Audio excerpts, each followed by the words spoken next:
고생과 수고가 지나간 후 광명한 천국에 편이실 때 인애한 주님을 모시는 것 영원히 내 영광 되리로다. 영광일세 영광일세 내가 누릴 영광일세 은혜로 주나 즐배 없는 것 참 아름다운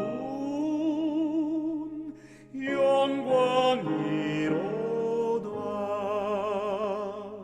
주께서 한없는 은혜로서 천국에 거할 곳 내게 줄 때 거기서 주나 즐배 없는 곳 영원히 내 영광 되리로다.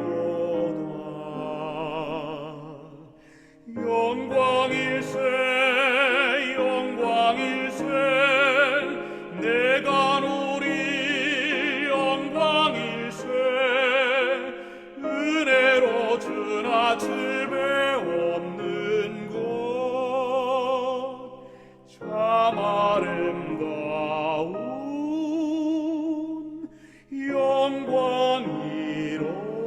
영광이로다.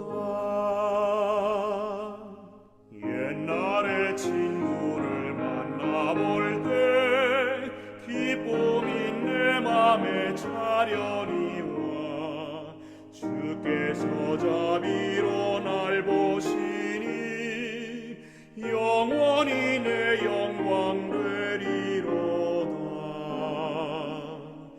영광일세 영광일세 내가 누릴 영광일세 은혜로 주나 즐배 없는 것 참 아름다운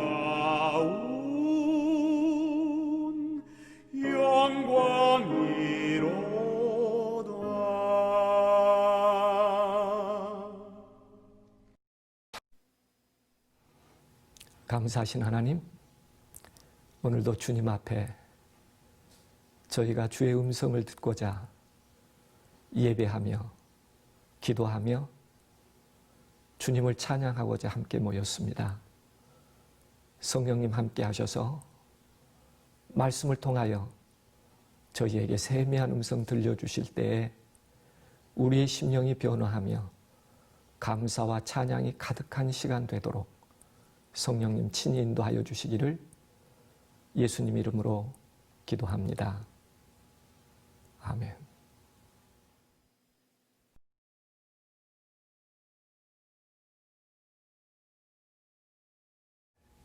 재림성도 여러분, 안녕하셨습니까? 오늘 절망보다는 희망을 바라보자 하는 주제로 누가복음 18장에 있는 말씀을 조금씩 명상해 보려고 합니다. 먼저 본문을 보시겠습니다. 누가복음 18장 1절에서 8절입니다. 항상 기도하고 낭망치 말아야 될 것을 저희에게 비유로 하여 가라사대 어떤 도시에 하나님을 두려워 아니하고 사람을 무시하는 재판관이 있는데 그 도시에 한 과부가 있어 자주 그에게 가서 내 원수에 대한 나의 원한을 풀어주소서 하되 그가 얼마 동안 듣지 아니하다가 후에 속으로 생각하되 내가 하나님을 두려워 아니하고 사람을 무시하나 이 과부가 나를 번거롭게 하니 내가 그 원한을 풀어주리라.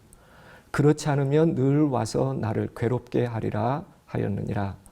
주께서 또 가라사대 불의한 재판관의 말한 것을 들으라. 하물며 하나님께서 그 밤낮 부르짖는 택하신 자들의 원한을 풀어주지 아니하시겠느냐. 저희에게 오래 참으시겠느냐. 내가 너희에게 이르노니 속히 그 원한을 풀어주시리라. 그러나 인자가 올 때 세상에서 믿음을 보겠느냐 하시니라. 사람이 마음에 병이 들면 평안이라는 게 없습니다. 마음이 건강해야 생활과 우리의 모든 삶이 건강해질 수 있기 때문입니다. 함께 나누려고 하는 주제들은 우리의 마음을 병들게 하는 요인들을 하나님께서는 어떻게 어루만지시고 회복시키시며 다시 희망의 사람으로 일어서게 하는지, 이 주제들을 조금씩 누가복음 18장에 의존해서 나눠보려고 하는데요.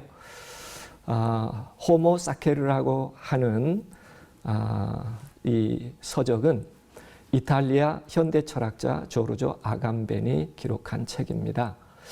벌거벗은 인간이라고 하는 주제를 담고 있는데요.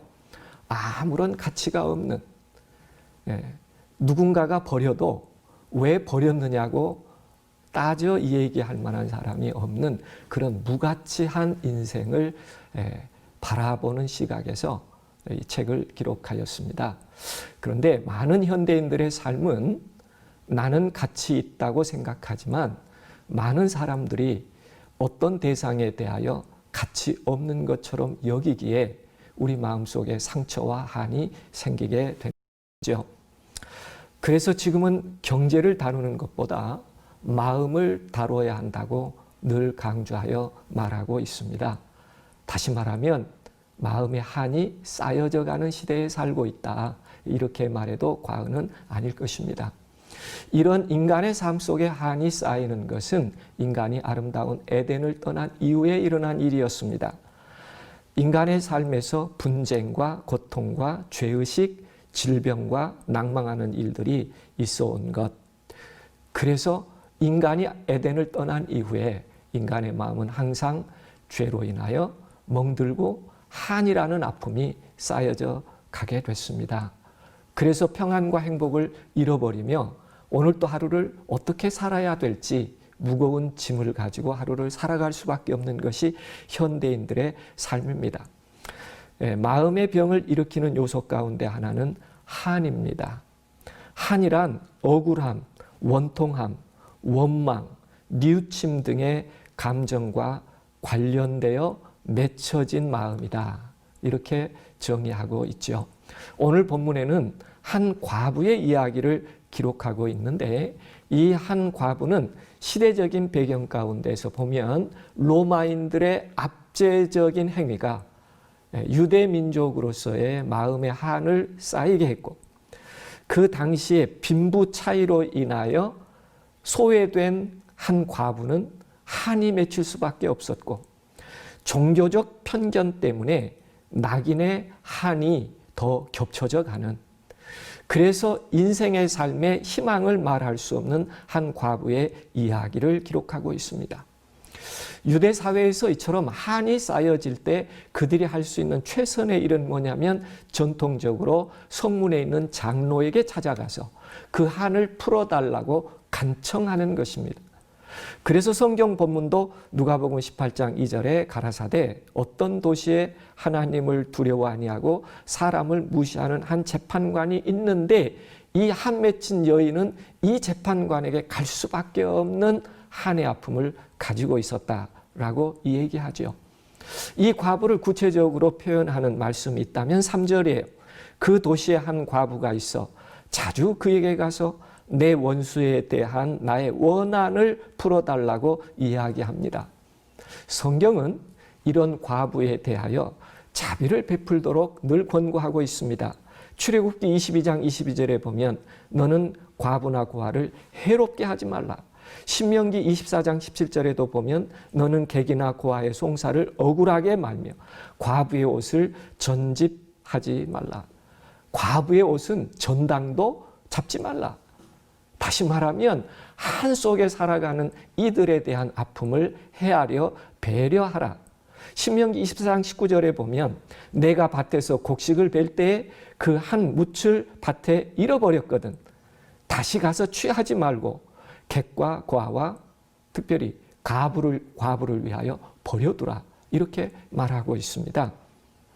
그렇게 할 때의 범사에 하나님께서 복을 주시리라는 약속과 더불어 명해주고 있죠.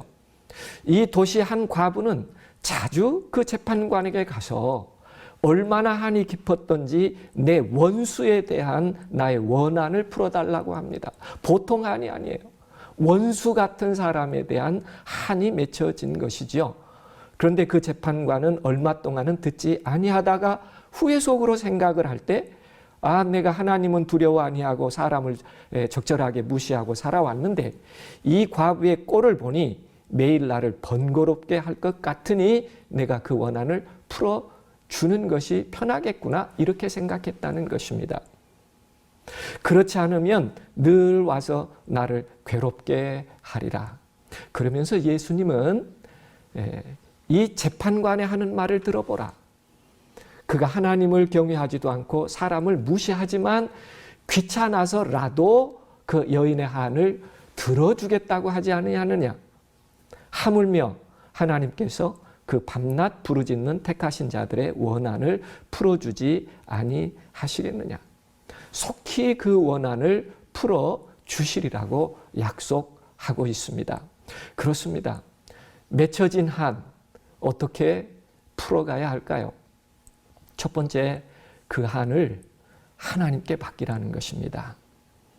성경에 항상 기도하고 낭망치 말아야 될 이유가 있다면 그것은 하나님께 맡길 때 하나님은 그 한을 가장 아름답게 해결해 주실 수 있는 하나님이시기 때문이라고 강조하여 누가복음 18장 1절에 한이 있거든 항상 기도하는 마음을 갖되 그걸 절망하지 말고 하나님께 맡겨보라고 권하고 있습니다.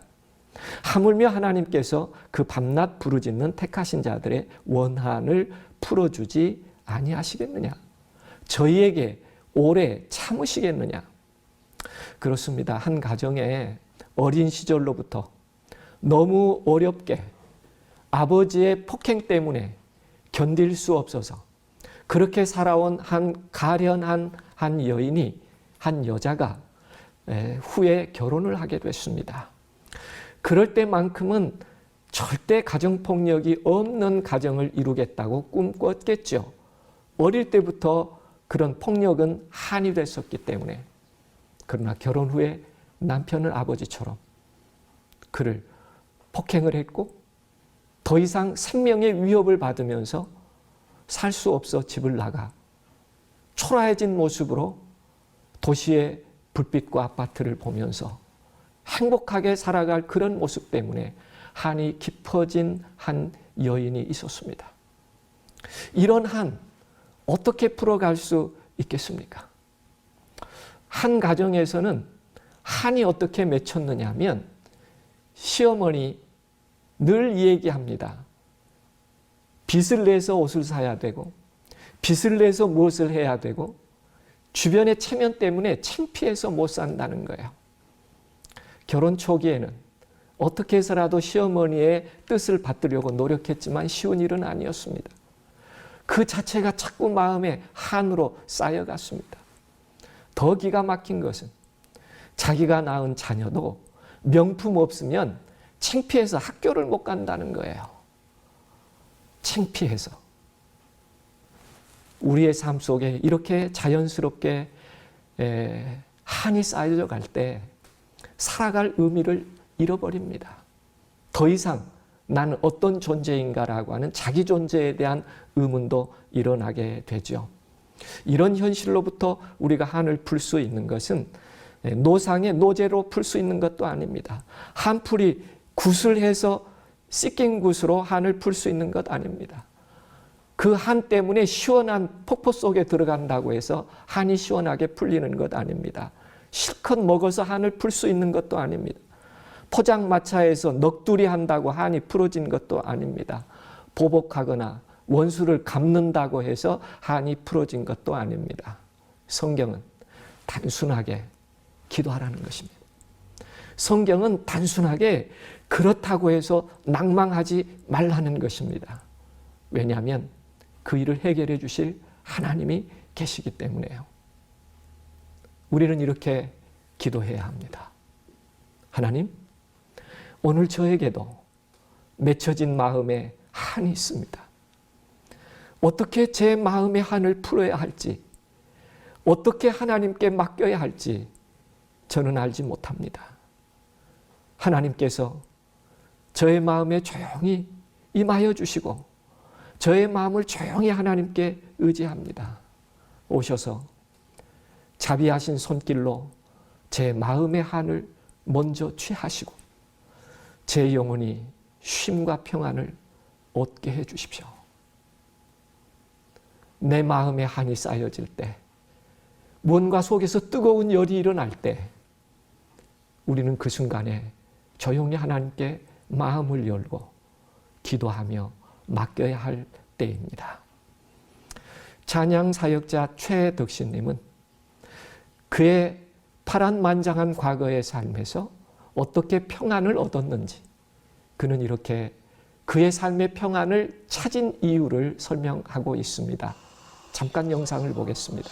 비교할 수 없을 만큼 훨씬 더 평안히 제 삶을 주도하고 있고요. 예전에 그렇지 못했어요. 내가 주님을 믿으면서 내 거가 많거든요. 내 계획과 내 이거. 이거대로 안 되면 안 되는 거야. 그러니까 막 불안한 거죠. 그런데 요즘에는 이렇게 맡기는 것에 대한 그 맛을 조금 알게 된 것 같아요. 그래서 훨씬 더 평안이 더 많이 내 삶을 주장하는 그러한 삶으로 언젠가부터 하나님이 저를 이렇게 움직여 놓으셨더라고요. 그렇습니다. 우리의 삶을 움직여 내신 이는 내 자신의 노력이 아니라 하나님의 은혜입니다. 우리가 그분에게 모든 것을 맡길 때 우리는 우리 마음속에 적어도 하나님의 약속을 믿는 신뢰로부터 쉼을 얻을 수 있기 때문에 그렇습니다. 하물며 하나님께서 그 밤낮 부르짖는 택하신 자들의 원한을 풀어주지 아니하시겠느냐. 이 시간에 누구든지 누군가로부터 마음의 아픔, 상처, 한을 간직하셨거든 지금 이 순간 조용히 마음을 하나님께 열어 내가 어떻게 해결할 수 없으니 하나님 제게 임하시고 제 마음 먼저 하나님 뜻대로 취하셔서 제게 진정한 평안과 쉼과 행복을 허락해 주십시오. 기도하는 순간 하나님은 우리를 기적처럼 우리 마음을 세워주시고 용기와 힘을 주시고 희망을 다시 허락해 주심으로 그는 나의 삶의 아픔의 한을 안겨주었을지라도 나는 아름답고 경건한 인품으로 다시 하나님의 큰 희망의 축복을 마음속에 간직하며 그 한을 해결할 수 있는 아무것도 아니었다고 오히려 하나님께 이걸 감사한다고 드릴 수 있는 진정한 변화를 하나님께서 허락해 주실 것입니다. 두 번째 한을 어떻게 풀어야 하는가? 오늘 본문에서는 이렇게 말하고 있습니다. 그 도시에 한 과부가 있어 자주 그에게 가서 내 원수에 대한 나의 원한을 풀어주소서라고 합니다. 자주 그에게 가서 나의 원한을 풀어주소서 대화하는 것입니다. 처음에 풀리지 않을 수도 있습니다. 몇 번 했다고 해서 결과가 없을 수도 있습니다. 그러나 성경은 하나님께만은 몇 번이라도 대화하며 의탁해 보라고 말하고 있습니다. 속히 그 원한을 풀어주시리라고 약속하고 있습니다. 오늘 우리는 성경 본문에서 이 과부의 입장에서 본다면 이 과부는 알지 못하는 재판관에게 갔습니다. 그러나 오늘 우리는 나를 아시는 하나님 그분에게 갈 수 있기에 얼마나 감사한지 모릅니다. 과부는 단지 혼자 구하러 갔습니다. 그러나 우리는 우리의 아픔을 함께 구할 수 있는 사랑하는 성도들이 있기에 얼마나 감사한지 모릅니다.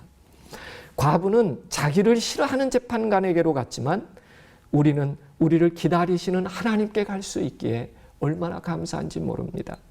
이 과부는 불의한 재판관에게 갔지만 우리는 의로우신 재판관에게 갈 수 있기에 얼마나 더 큰 희망이 있는지 알 수 없습니다. 이 과부는 자신을 변호해 줄 사람이 없었어요. 그러나 우리에게는 우리를 변호해 줄 대언자가 있기에 얼마나 감사한지 모릅니다. 이 과부는 위로받을 만한 것이 아무것도 없었습니다. 그러나 우리는 반드시 응답하시겠다고, 속히 그 원한을 풀어주지 아니하시겠느냐고 약속하신 하나님이 함께 계시기에 얼마나 감사한지 모릅니다. 이 과부는 정해준 시간에만 가서 그 재판관을 만날 수 있었지만, 우리는 어느 때라 내 마음에 한이 있을 때 밤낮 없이 깊은 고요한 밤에라도 우리 주님을 만날 수 있기에 얼마나 감사한지 모릅니다. 이 과부의 끈질김은 재판관을 화나게 했을지 모르지만, 우리 하나님은 우리의 끈질김을 오히려 기뻐하시는 하나님이시기에 우리는 그분에게 가서 말씀드릴 수 있습니다. 오늘도 포기하지 아니하시고 하나님께 더 가까이 나아가 여러분의 아픔과 한과 상처를 그분에게 말씀드릴 수 있게 되기를 간절히 원합니다. 오늘 또 여전히 성경은 약속합니다. 하물며 하나님께서 그 밤낮 부르짖는 택하신 자들의 원한을 풀어주지 아니하시겠느냐? 저희에게 오래 참으시겠느냐? 그렇습니다. 하나님과 대화하시기 바랍니다. 정말 아픔이 있고 해결이 안 되거든. 그래도 하나님과 대화하시기 바랍니다. 성령은 세미한 음성으로 여러분에게 해답을 분명한 음성으로 들려주실 것입니다. 마지막으로 누가복음 18장에서 한에 대한 해결의 세 번째는 그 한을 준 대상을 사랑하는 마음으로 다시 바라보라고 얘기하고 있습니다. 내가 너에게 이르노니 속히 그 원한을 풀어주시리라. 그러나 인자가 올 때 세상에서 믿음을 보겠느냐. 사랑하는 여러분, 때로 우리가 아픔을 주는 사람을 이해할 수 없습니다. 정말 미움이 생각하는 순간도 일어나죠. 그러나 여러분이 받아들일 수 있든지 받아들일 수 없든지 성경은 해보라고 합니다. 사랑해보라고요. 그게 한을 극복할 수 있는 가장 아름다운 길이라고, 그 믿음을 볼 수 있겠는가 주님은 우리들에게 반문해 주고 있습니다. 더욱 사랑할 수 있을 때 더욱 아름다운 축복은 우리의 것이 됩니다. 행복한 고물상 이철환 씨가 지은 짧은 동화입니다. 어느 늦은 밤이었습니다. 고물상 마당에 나갔던 아버지가 눈이 휘둥그레져서 헐레벌떡 방문을 열고 들어오셨습니다. 여보, 누가 자전거 빌려갔어? 네? 아니요. 자전거가 없어졌는데? 자전거가 없어졌어요? 가게 안쪽에다 들여놓지 않으셨어요? 설마 했지. 아버지는 몹시 언짢은 얼굴로 방문을 나가셨습니다.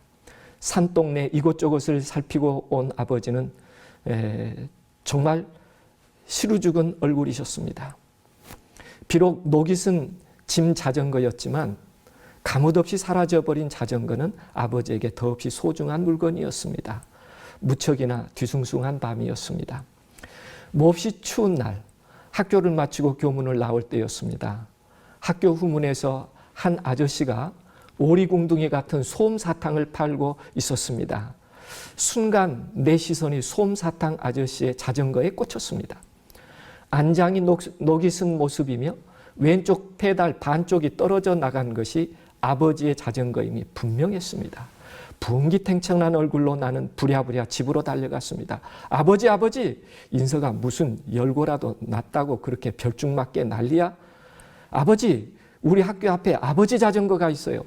어떤 아저씨가 아버지 자전거에서 솜사탕을 팔고 있어요. 뭐? 솜사탕을? 자세히 본 거냐? 그럼요. 나는 가쁜 숨을 헐떡거리며 토막말을 했다. 그래, 그럼 어디 한번 가보자. 아버지는 하던 일을 멈추고 나를 앞세웠습니다. 방 안에 있던 형도 상황 파악을 했는지 급히 신발을 신고 따라 나섰습니다. 학교 후문은 아이들이 쫑알거리는 소리로 소란스러웠습니다. 아버지, 저기요. 저 자전거요. 순간 아버지의 표정이 굳어졌습니다. 아버지는 주저주저 몇 걸음 다가서다가 주춤 뒤로 물러섰습니다. 솜사탕 아저씨는 자전거 옆에 쪼그리고 앉아 밥을 먹고 있었습니다. 그 옆에 아이를 등에 업은 아주머니와 함께였습니다. 부부는 시들한 김치 하나로 추운 길거리에 앉아 허겁지겁 찬밥을 먹고 있었습니다. 솜사탕 아저씨가 슬픈 눈빛으로 아줌마에게 말하는 소리가 들렸습니다. 어서 돈을 다 마련해야 될 텐데 유영이가 요즘 부쩍 껑더리가 되었어요. 다음 달에는 꼭 수술을 받을 수 있겠죠? 그럼 수술비는 얼추 마련되었으니까 입원비 얼른 더 벌자고 솜사탕 아저씨는 그렇게 말하고는 엄마 등 뒤에서 잠든 아기의 새파란 얼굴을 어루만졌다. 멀리서도 아기의 숨소리가 가르랑 가르랑 들려오는 듯했다. 솜사탕 아저씨의 두 눈에 눈물이 글썽거렸다.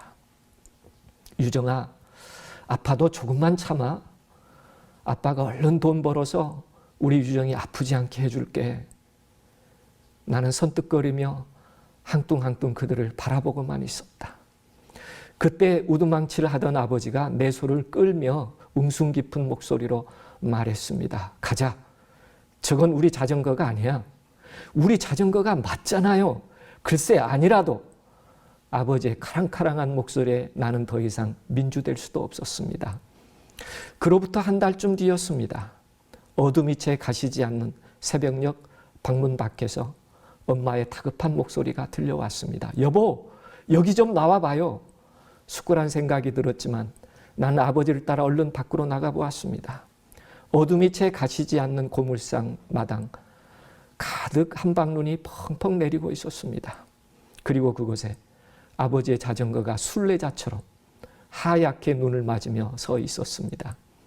쌓인 눈 위로 누군가 살금살금 들어왔다 나간 발자국이 다문다문 찍혀 있었고 검은 비닐봉지에 쌓인 사과들이 자전거 뒷자리에 앉아 빨간 얼굴을 비비며 소복소복 흰 눈을 맞고 있었습니다. 짧은 동화이지만 하나밖에 없는 고물상 일을 해야 된다면 반드시 필수적으로 있어야 될 짐자전거. 그걸 가져가 버린 사람 얼마나 마음에 한이 쌓였겠습니까? 그러나 그 현장에서라도 조용히 이해하며 기다려줄 수 있을 때 하나님은 더 아름다운 일로 더 큰 행복으로 그 자전거를 돌려주셨습니다. 그렇습니다. 우리가 짧은 순간 어떤 상황 안에서 정말 용서할 수 없고 정말 받아들일 수 없고 그래서 마음의 한이 열로 우리의 마음을 자극할 때 우리는 더 큰 사랑이 무엇인지 한 번만 하나님께 물어볼 수 있다면 하나님은 우리들에게 그 아픔을 해결할 수 있는 아름다운 역사를 허락해 주실 수 있는 하나님이십니다. 약 80세가 넘는 고물상 할머니 20년 동안 평생 타지를 주우면 하루에 3,400원, 많아 기분 좋을 때 4,000원, 20년 모아서 자기 남편이 월남에 가서 상위 군인으로 생애하면서 장애인의 아픔이 얼마나 큰지 남편은 그 장애의 고통으로 돌아가셨지만 그 아픈 장애인들을 생각하며 그것이 자기에게는 평생의 아픔이었고 한이었지만 그는 타지를 주우며 때로 정심을 걸으며 그 모은 돈 900만 원을 장애인 단체에 기탁합니다. 그는 1,000만 원을 기탁하려고 했어요. 82세가 되자 몸이 예전 같지 않았습니다. 이러다가 드리지도 못하고 어느 아침에 세상을 떠날까 봐 900만 원이 되자 그건 먼저 장애인 단체에 주면서 이 여인은 이렇게 말합니다. 이제는 여한이 없습니다. 평생 소원을 이루어 이제는 여한이 없습니다. 장애인과 함께 살면서 얼마나 많은 비난과 아픔과 마음의 한이 쌓였음에도 불구하고 이 82세의 할머니 이제는 여한이 없는 한이 남아있지 않는 그것은 진정한 사랑이 있었기 때문입니다. 한은 하나님께서 우리로 하여금 아름다운 사랑의 선으로 회복될 수 있다고 더 큰 축복을 이렇게 기록하고 있습니다. 그리스도께서 온몸을 통하여 나누어 주시는 사랑은 하나의 생명력이다. 그것은 생명력을 파멸시키는 죄책감과 슬픔, 근심과 걱정에서 심령을 해방시켜준다. 그것과 더불어 평온과 안정이 온다. 그것은 어떤 세속적인 것이 파괴할 수 없는 기쁨, 곧 성령 안에 있는 기쁨, 건강을 주시고 생명을 주는 기쁨을 심령 속에 심어준다.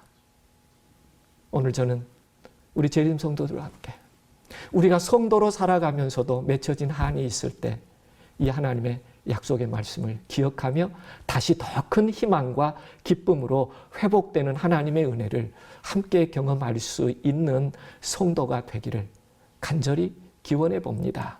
그렇습니다. 하물며 하나님께서 그 밤낮 부르짖는 택하신 자들의 원한을 풀어주지 아니하시겠느냐? 저희에게 오래 참으시겠느냐? 하나님은 가장 좋은 것을 주십니다.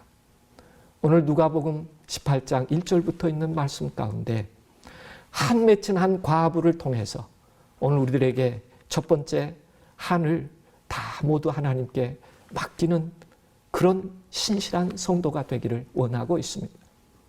두 번째, 우리는 한이 있으면 있을수록 그 아픔을 누군가에게 전하고 말하는 것이 아니라 하나님과 끊임없이 깊은 내면의 대화를 나눔으로 하나님의 세미한 성령의 음성의 회복의 기쁨을 얻을 수 있는 성도가 되기를 원합니다. 그리고 마지막 세 번째, 우리에게도 한이 있을 수 있습니다. 그러나 더 큰 사랑으로 우리의 삶의 한을 더 큰 기쁨으로 바꿔갈 수 있는 것은 사랑함이라. 그렇게 성경과 영감의 글은 우리들에게 약속하고 있습니다. 오늘도 다시 한번 우리의 말씀을 정리해 보면서 우리 하나님은 인생의 한을 아시고 들으시는 하나님이십니다. 우리가 섬기는 하나님은 속히 우리의 마음의 원한을 풀어주실 수 있는 하나님이십니다. 그리고 우리가 함께하는 하나님은 사랑으로 한을 극복할 수 있도록 우리 마음 가운데 그 사랑을 허락해 주시는 하나님이십니다. 한 대신에 그 하나님의 사랑 때문에 오늘도 행복한 하루 마침이 되기를 주님의 이름으로 기원하며 오늘 말씀을 줄이겠습니다.